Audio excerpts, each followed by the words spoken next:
So guys, hello and welcome to another lecture of translational dynamics and the most awaited lecture so far. So this question is based on the concept of equivalent mass जो अपन ने पिछले lecture में पढ़ा था, and the name of today's problem is infinite ATM, which is a 3-star problem and the problem created by me using this concept, right? So it is a simple problem as compared to infinite ATM.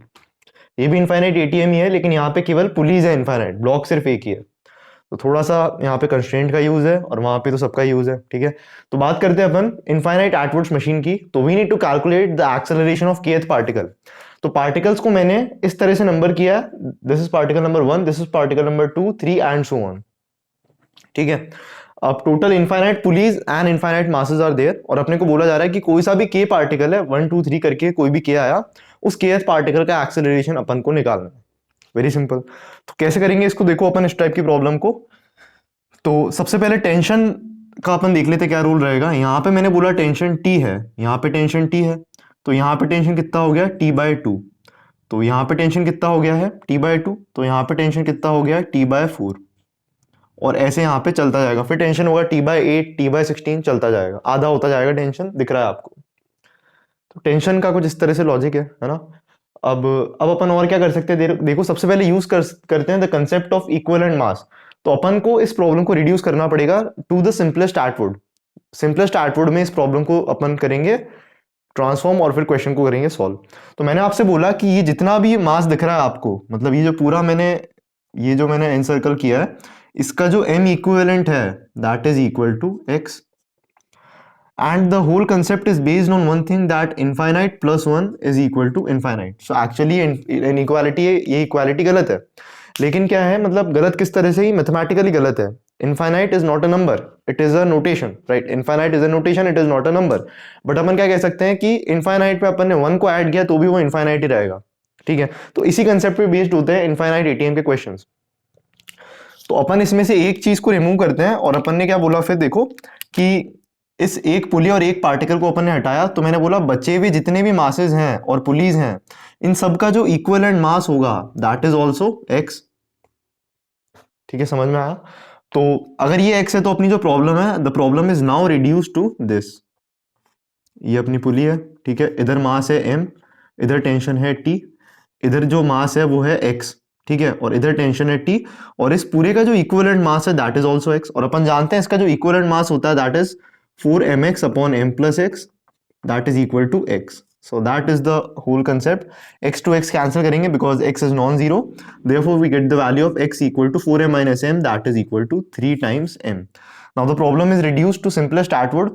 तो देखो यहाँ पे मैं problem को लिख देता हूँ आपके लिए। तो अब अपनी जो प्रॉब्लम है वो इस तरह से ट्रांसफॉर्म हो चुकी है। ठीक है, तो यहाँ पे टेंशन कितना था, t था, जो कि अननोन है अभी तक, और यहाँ पे जो मास है वो कितना है 3m है, और ये m है। तो ये सिंपलेस्ट एटवर्ड मशीन है, मैंने ये पढ़ाई भी नहीं थी इसलिए, क्योंकि मुझे पता था यहाँ पे इसकी जरूरत पड़ेगी, तो यहीं पे अपन पढ़ लेंगे।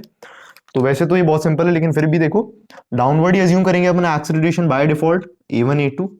ठीक है, कंस्ट्रेंट क्या कहता है अपना कि a1 प्लस a2 जो है that is equal to 0, that's equation number 1। Net force ma वाली इक्वेशंस बनाएंगे, तो mg minus t that is equal to ma1 and 3mg minus t that is equal to 3m a2। Now in order to use the constraint a1 plus a2 equal to 0, अपन को इस ऊपर वाली equation को, तो ये सब काम अपन क्यों कर रहे हैं, ताकि अपने को टेंशन मिल सके। ठीक है, इसको अपन 3 से मल्टीप्लाई करेंगे और दोनों इक्वेशंस को क्या कर देंगे, जोड़ देंगे। तो राइट हैंड साइड में 3m को कॉमन लेंगे तो बचेगा a1 plus a2 which is equal to 0 according to our constraint. तो अकॉर्डिंगली देखो 3mg plus 3mg becomes 6 times mg, and this becomes 3 plus 1 that is 4 times t। Therefore tension की value कितनी आ चुकी है, 3mg upon 2, that is the value of tension. तो tension की value आ चुकी है 3mg/2। अब टेंशन का रोल क्या है kth पार्टिकल का एक्सेलरेशन में। तो ये अपना सेकंड पार्टिकल है, राइट। तो सेकंड पार्टिकल का जो एक्सेलरेशन है, सेकंड पार्टिकल का एक्सेलरेशन थर्ड का, तो इन जनरल अपन किसी के का निकाल रहे हैं, लेकिन जो सेकंड पार्टिकल है उसका जो टेंशन है उसको अपन k की टर्म्स में कैसे लिख सकते हैं। सो अगर ये kth पार्टिकल है तो अपन लिख सकते हैं इसकी टेंशन को t अपॉन 2 की पावर k माइनस 1। अब k को डालो 2, तो 2 minus 1 is 1, तो t/2 is the tension of the second particle where k is equal to 2, that is the second particle। तो kth पार्टिकल का टेंशन इतना है, और t की वैल्यू अपने को पता ही है, तो t को वहां डालेंगे तो क्या मिलेगा, kth पार्टिकल का टेंशन मिलेगा, that is t/2 की पावर k minus 1। अब फाइनली एक काम और करना है यार अपने को, तो वो काम क्या है, kth पार्टिकल पे नेट फोर्स बराबर ma करोगे, तो उस kth पार्टिकल का जो वेट होगा ग्रेविटी की वजह से mg नीचे, माइनस टेंशन जो लगेगा उस पे kth पार्टिकल पे, that is tk, and this is equal to mass times acceleration of ak, right.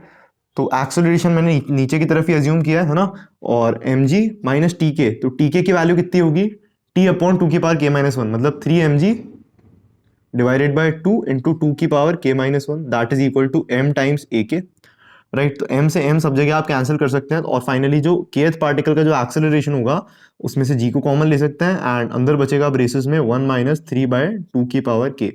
So that is the acceleration of kth particle in infinite pulleys. ठीक है, तो ये kth पार्टिकल का एक्सेलरेशन हो गया। अब बात करते हैं अगले पुली ब्लॉक सिस्टम की। तो ये एक सिंपल सा पुली ब्लॉक सिस्टम दिख रहा है, ये मैं आपको क्यों पढ़ा रहा हूँ, ताकि ये वाला एग्जांपल आपको आसानी से समझ में आ जाए और ज्यादा इंट्यूटिव लगे। जैसे मैं बता रहा हूँ, इस वाले पार्टिकल की स्पीड ऊपर की तरफ कितनी है, v नॉट, तो अपने को बोला जा रहा है इसकी स्पीड बताओ आप, इसकी स्पीड नीचे नीचे की तरफ ही होगी, पूरा पूरा अपने को है इंट्यूशन। तो इसकी जो स्पीड है नीचे की तरफ वो कितनी है, वो अपन को निकालना है। तो डिमांड सप्लाई मेथड से 2 सेकंड में इसका आंसर आ जाएगा। क्या आंसर आएगा, देखो मैंने बोला ये वाला पार्टिकल, तो वी नॉट जो है दैट इज स्पीड। स्पीड क्या होता है, स्पीड इज इन मीटर्स पर सेकंड, मतलब 1 सेकंड में मैं वी नॉट मीटर्स ऊपर गया, मतलब ये वाला पार्टिकल वी नॉट अमाउंट से ऊपर गया है 1 सेकंड में। तो उसी 1 सेकंड में ये वाली जो पुली है ये कितने अमाउंट से नीचे आएगी, ये पुली अपनी वी नॉट अमाउंट से नीचे आएगी, और जब पुली वी नॉट अमाउंट से नीचे आएगी तो 2 टाइम्स स्ट्रिंग जो है वो फ्री होगी, राइट।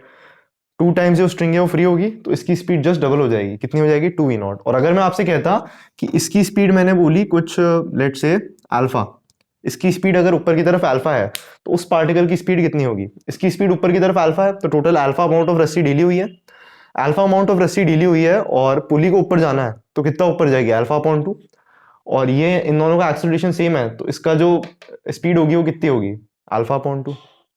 ठीक है, अब यहाँ पे बहुत सारी पुलिस लगा के अपन प्रॉब्लम को इस तरह से सिंपल बना सकते हैं।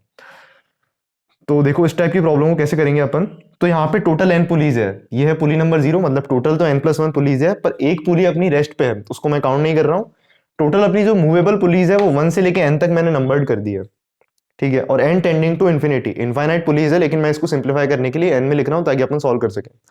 सॉल्यूशन पे तो लिखना है अपने को। तो 1 2 3 से लेके अपने पास में n पुलीज है, राइट। और इस लास्ट पार्टिकल की जो स्पीड है वो नीचे की तरफ कितनी है, v नॉट है, तो अपने को बोला ब्लॉक 1 विच इज दिस, इसकी स्पीड कितनी होगी ऊपर की तरफ।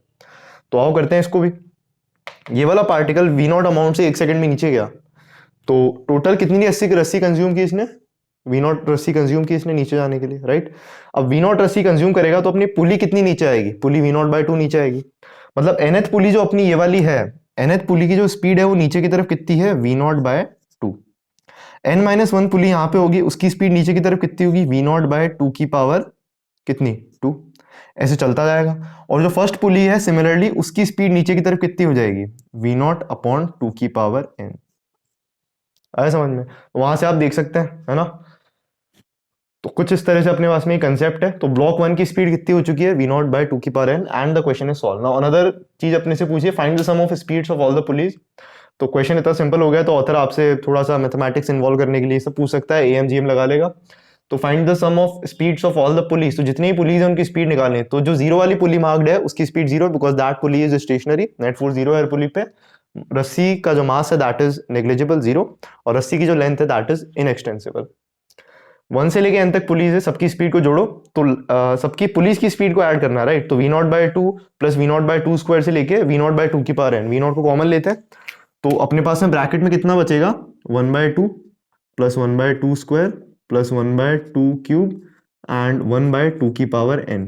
Now we need to calculate this sum and n tending to infinity. तो ये क्या बच जाएगा, ये इनफाइनाइट ज्योमेट्रिक प्रोग्रेशन बन जाएगा, और इसका सम डिनोट करते हैं s से। So the value of s is equal to, तो इनफाइनाइट ज्योमेट्रिक प्रोग्रेशन का सम क्या होता है, first term upon 1 minus common ratio which is also half, half to half cancel हुआ, तो sum of all the pulleys is v naught. ठीक है, इसकी स्पीड कितनी है, v naught by 2, v naught by 2 square, तो इन सब की n-1 पुलिस की स्पीड का सम कितना होगा, v नॉट बाय 2, और इसका कितना है v नॉट बाय 2, तो टोटल कितना हो गया v not. So that was all about all the parts of the question. यहाँ पे भी वो पूछ सकता है कि सबका एक्सेलरेशन वेक्टर जो है वो तो अपने को पता है, लेकिन सबके एक्सेलरेशन का जो मैग्नीट्यूड है वो इतना है, इसको ऐड कर दीजिए आप। तो ऐड वो n पार्टिकल्स के लिए कराएगा, क्योंकि यहाँ पे इनफाइनाइट नहीं लगा सकते, क्योंकि इन्फिनिटी हो जाएगा फिर अपना आंसर, क्योंकि g भी आ रहा है, that is independent of k और n। तो इसको ऐड करेंगे तो कैसे करेंगे, n टाइम्स जी हो जाएगा -3, और अब अपन ने लगाया सिग्मा 1/2 की पावर k की लिमिट है 1 से लेके n तक।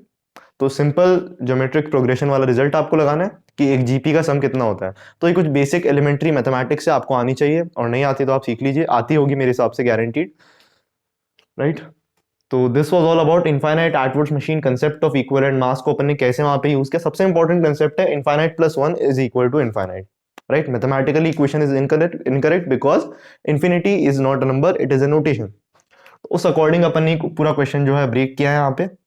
So that was all about this lecture. I hope you are enjoying these lectures a lot and keep learning and stay motivated. मिलता हूँ आपसे अगले lectures में, जब तक के लिए जय हिंद।